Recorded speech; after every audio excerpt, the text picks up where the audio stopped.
సింహాచలంలో చందనోత్సవం. అప్పుడు ప్రహ్లాదుడు స్వామిని ప్రార్థించేసరికి స్వామి గరుత్మంతుడి మీద వస్తూ అయ్యో తన భక్తుడు ఎక్కడ నలిగిపోతాడో అని అక్కడి నుంచి దూకేసేట ఏకంగా.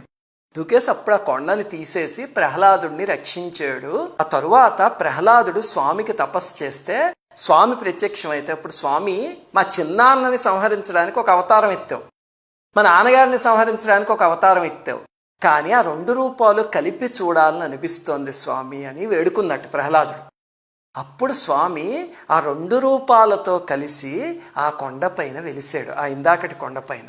చివరికి స్వామి అక్కడ వెలిసాడు.